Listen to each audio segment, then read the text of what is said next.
Estamos de volta com o programa Glamour e o assunto de hoje é o Novembro Azul, o mês destinado aos cuidados do homem. E quem conversa conosco hoje é o Dr. César Bombardelli, que é urologista.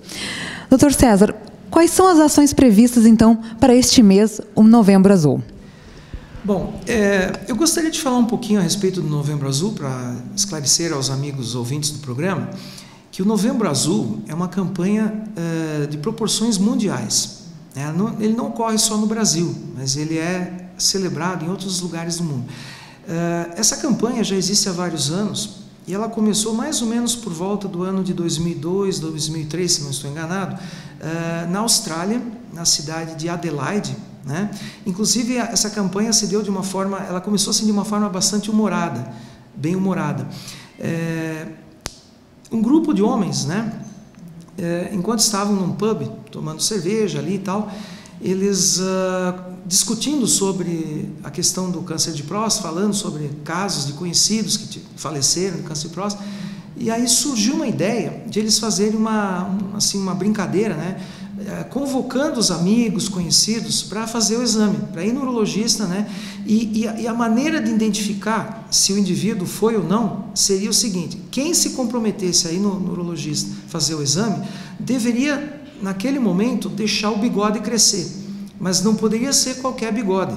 Tinha que ser um bigode, assim, tipo que nem o bigode aquele personagem dos jogos da Nintendo, Mario Kart, parece um bigode de português, assim, bem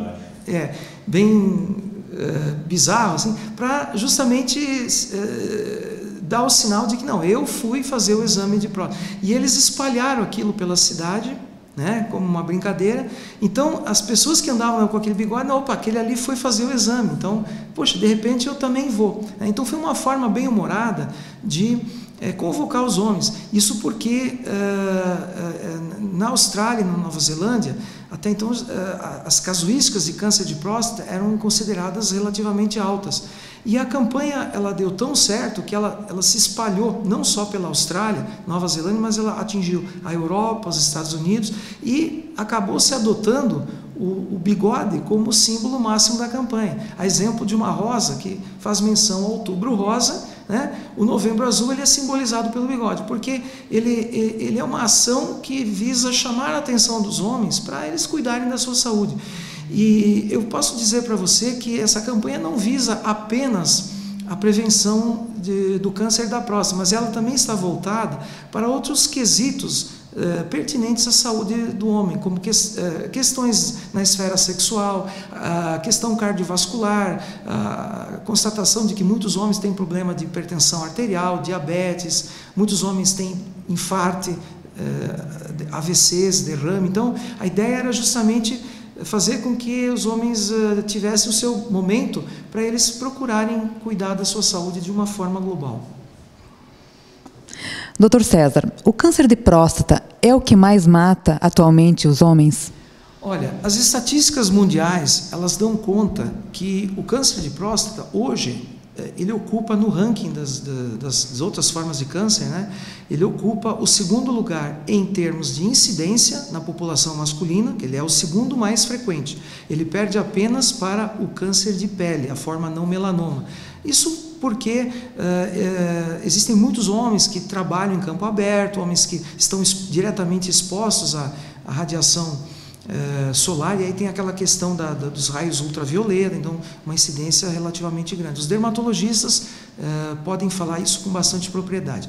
Em termos de mortalidade, o câncer de próstata também é o segundo colocado, perdendo apenas para o câncer de pulmão. Então é a segunda forma que mais mata homens. Por causa desses dois aspectos, né, por causa dessas duas posições, é que o câncer de próstata hoje ele está recebendo uma atenção toda especial dos órgãos de saúde pública, das instituições dedicadas à atenção da saúde do homem, no sentido de justamente merecer essa campanha que representa hoje o Novembro Azul.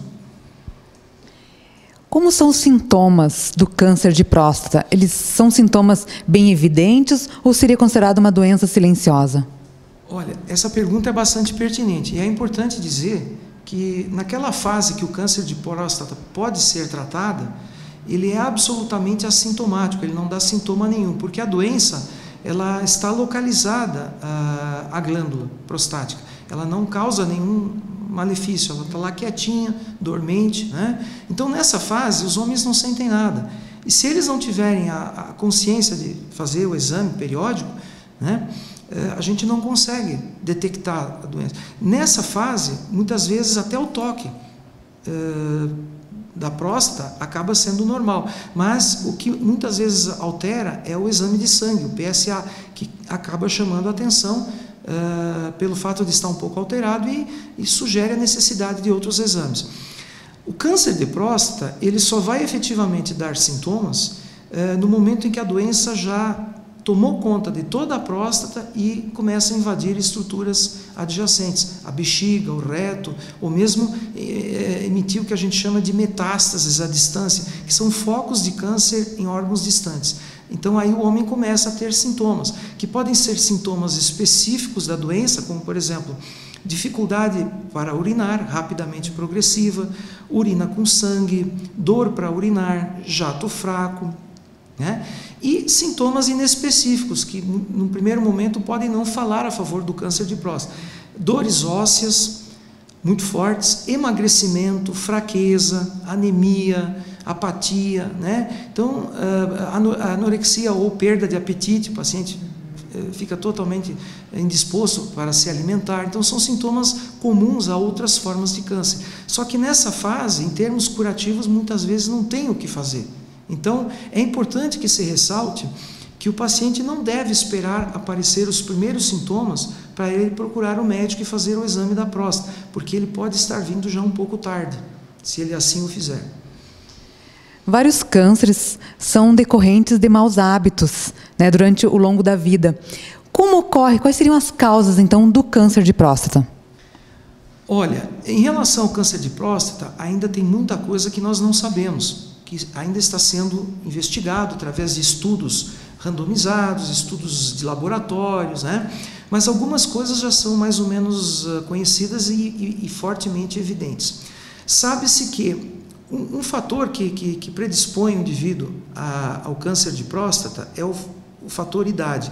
Em geral, quanto mais idoso é o indivíduo, maior é a chance de ele ter uma lesão cancerígena na próstata. Isto não significa que essa lesão necessariamente vai evoluir para uma doença manifesta.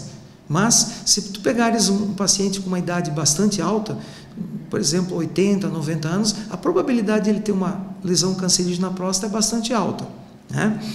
O fator genético é um fator importante, ou seja, o câncer de próstata, ele tende a se manifestar em indivíduos que têm uma predisposição hereditária, que já traz na sua família, possui ancestrais por parte do pai ou da mãe que já tinham o câncer da próstata. Então esse indivíduo ele tem um motivo especial. Como eu disse, é aquele indivíduo que deve começar a fazer o exame a partir dos 45 anos, porque ele tem um histórico familiar bem conhecido.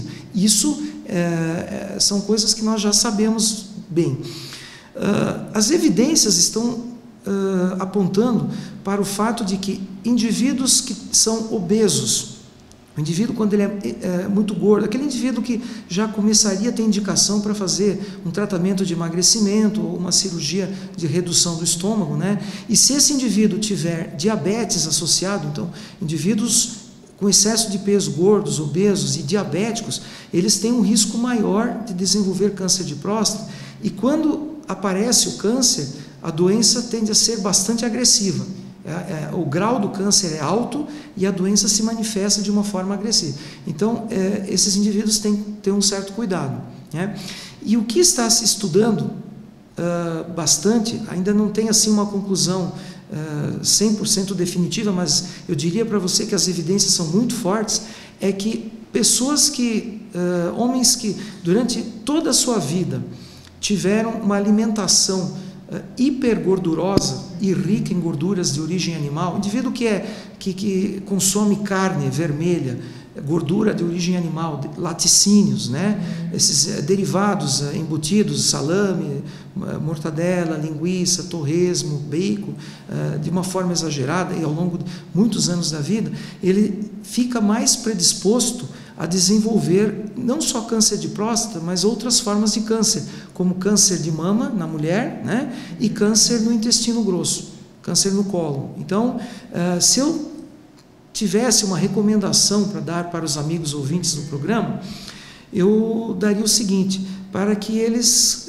consumissem carne vermelha e derivados de leite, gorduras, de um modo geral, de origem animal, de uma forma mais saudável, reduzir um pouquinho mais, ter uma alimentação mais balanceada, porque isso parece que representa um fator importante na prevenção do câncer, de um modo geral, e aqui em especial o câncer da próstata.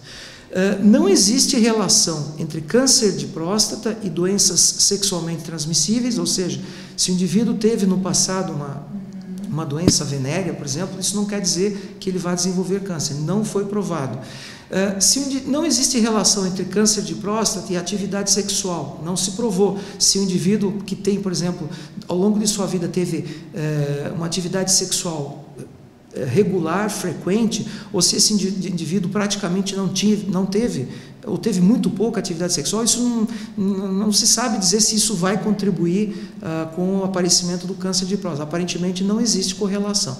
O que se sabe até hoje é exatamente essa questão da gordura, da obesidade e do fator genético, que é o que está mais ou menos comprovado.